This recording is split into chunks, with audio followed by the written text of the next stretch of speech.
दोस्तों नमस्कार, मैं संजय शर्मा। आप देख रहे हैं 9 PM। करनाल मतलब सीएम सिटी, मुख्यमंत्री की विधानसभा।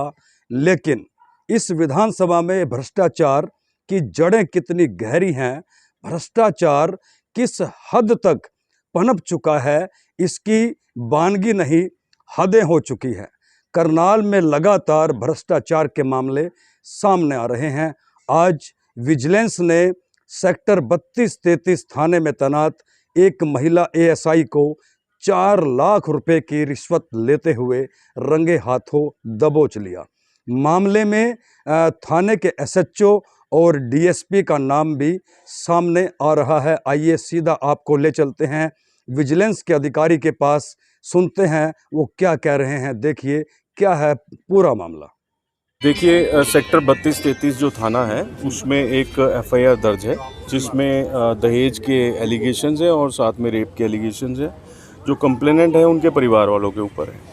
तो उन्होंने इनको अप्रोच किया था कि जो हमारे ऊपर एलिगेशन और हमारे परिवार वालों के नाम जो लिए गए हैं उनमें एलिगेशंस झूठे हैं, तो इसमें आप सही तरीके से जांच कर लीजिए और रेप के एलिगेशंस जो झूठे हैं उनको आप वेरीफाई करके रिमूव करवाइए।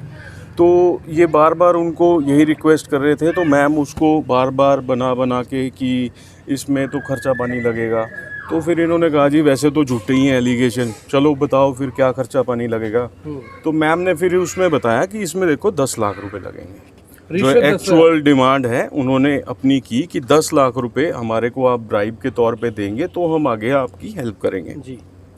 तो इन्होंने जैसे कंप्लेनेंट साइड से रिक्वेस्ट की गई, इन्होंने बताया फिर कि चलो कम कर लीजिए। फिर मैम ने नेगोशिएशन पे आते हुए उसको 8 लाख रुपए में सेटल डाउन किया, जो रिकॉर्डिंग में भी है ये इनके पास।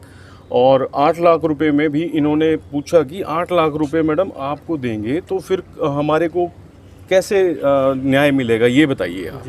तो फिर मैम ने जो इनको बताया कि 8 लाख रुपए में से डीएसपी साहब को 5 लाख रुपए देने हैं जी, एसएचओ साहब को 2 देने हैं, मेरे पास तो एक ही आएगा। ये रिकॉर्डिंग में है? ये रिकॉर्डिंग में है, जैसा कि शिकायतकर्ता हमारे को बता रहे हैं जी। तो वो एक जांच का विषय है, वो करेंगे आगे जांच।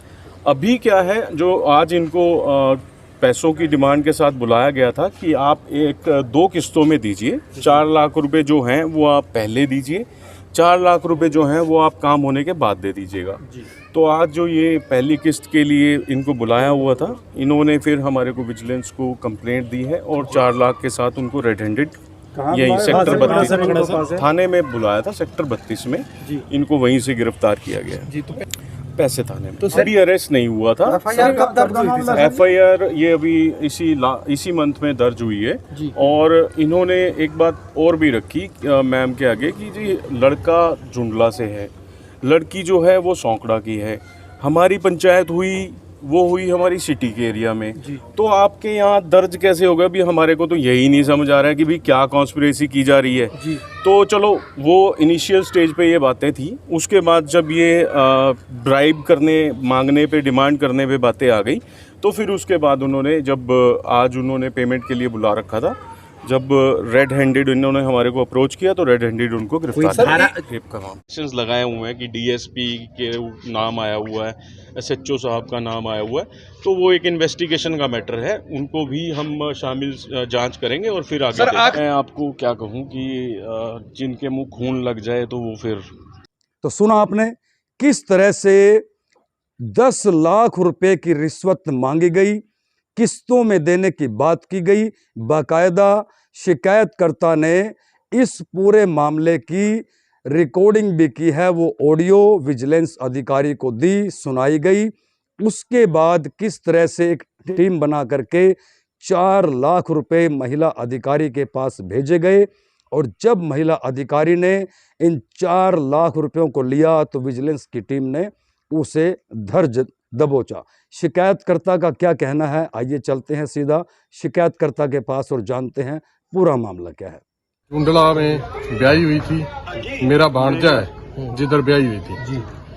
और उनकी आपस में कोई अनबन होगी, तो उसके बाद चलो हमारा उनसे बैठना हुआ, हमारी बातचीत चल रही थी।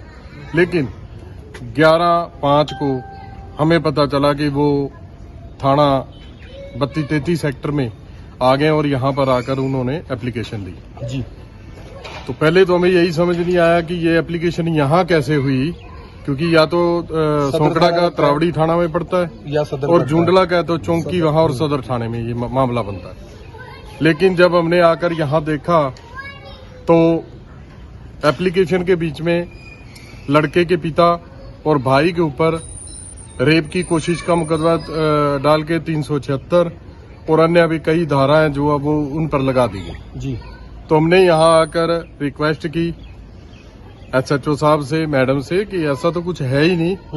तो ये लेकिन उन्होंने, मैडम ने उनसे बढ़िया वाले पैसे लेके और ये धक्के से मुकदमा यहाँ दूसरे दिन हमारी FIR दर्ज कर, बिल्कुल जी, पैसे लेके FIR हमारे खिलाफ, यहाँ की FIR वैसे तो बनती नहीं, तो सीधा पैसे लेके ही उन्होंने किया। उनसे पैसे लेके जब इन्होंने ये मुकदमा कर दिया, उसके बाद हम जब ये दर्ज हुआ, हम SP साहब से मिले कि साहब ऐसा कुछ नहीं है, ये झूठा हमारे ऊपर मुकदमा दर्ज हुआ है, इसकी आप इंक्वायरी कीजिए। तो SP साहब ने ये कहा कि कोई बात नहीं, हम इंक्वायरी करेंगे, इंक्वायरी करके उसके बाद इनको अगर गलत है तो हम पर्चा दर्ज नहीं करेंगे। लेकिन जब रेप के प्रयास का, हाँ, रेप के प्रयास का, साहब के पास हमें DSP ने, मुकेश DSP मुकेश कुमार हैं जो सिटी DSP, उन्होंने हमें बुलाया आज से 4 दिन पहले। तो जब हम वहाँ गए तो वहाँ जाकर भी DSP साहब ने भी हमारे से कोई सीधी बात नहीं की। जब हमने ये कहा कि सर, वो कहते लड़की ने लिखवा दिया, भाई हम इसको कुछ नहीं कर सकते। हमने कहा सर, लड़की अगर गलत लिखवाएगी तो ये थोड़ी है उनको फांसी पे टांगेंगे, आप सच्चाई देखो, जो सच्चाई होगी आप कर दो, तो हम उससे सेटिस्फाई हैं जी। लेकिन DSP साहब ने भी हमारी बात उस तरीके से नहीं सुनी जी। उसके बाद हम IO के पास गए, इनसे पूछा तो इसने, हाँ, उन्होंने कहा कि IO से मिल लेना। IO कौन था? IO ये सरिता मैडम है, इनसे हम मिले तो इनको मिलके मैडम से हमने बात की कि मैडम, वो कहने लगी कि इसका खर्चा पानी लगेगा, अगर ये धाराएं निकालनी है, हमें पता है कि ये झूठा मुकदमा है, इसकी पूरी रिकॉर्डिंग है हमारे पास, वो हमने विजिलेंस को दे दी। उन्होंने कहा कि ये झूठा मुकदमा है, हमें सब पता है, DSP साहब को भी पता है, खुद मैडम बोल रही है, रिकॉर्डिंग है, ये ऑडियो रिकॉर्डिंग है। अच्छा जी।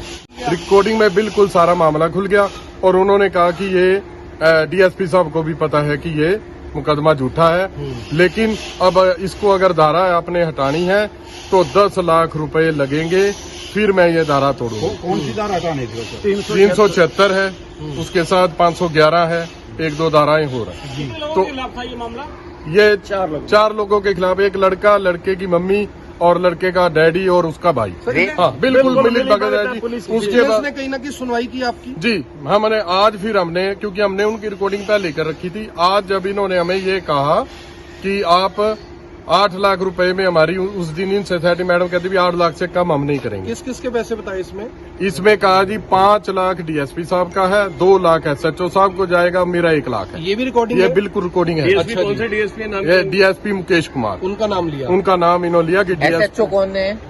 SHO तो नया आया है जी, पता नहीं उनका नाम, लेकिन मैडम ने कहा जी।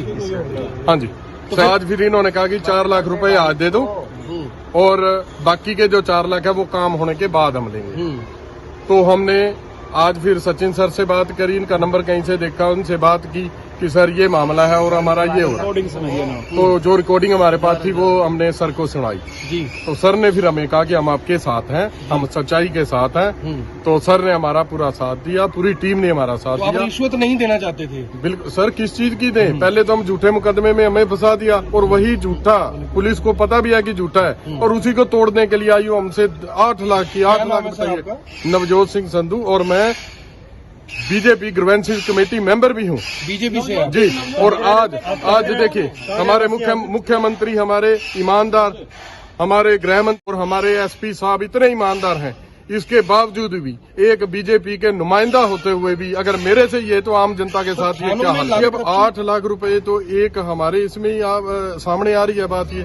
तो देखा दोस्तों आपने किस तरह से CM सिटी मुख्यमंत्री की विधानसभा में भ्रष्टाचार कितनी गहराई तक अपनी जड़ें जमाए बैठा है। हालांकि विजिलेंस अधिकारी का कहना है कि SHO और DSP का जो नाम आ रहा है ये जांच का विषय है, दोनों को जांच में शामिल किया जाएगा। बहरहाल करनाल में लगातार जिस तरह से भ्रष्टाचार के मामले सामने आ रहे हैं, उससे अब आम जनता यह सोचने पर मजबूर हो गई है कि आखिरकार भ्रष्टाचार पर मौजूदा सरकार पूरी तरह से अंकुश क्यों नहीं लगा पा रही। ये वीडियो हमारी आपको कैसी लगी, शेयर कीजिए और अपनी राय जरूर देते रहें।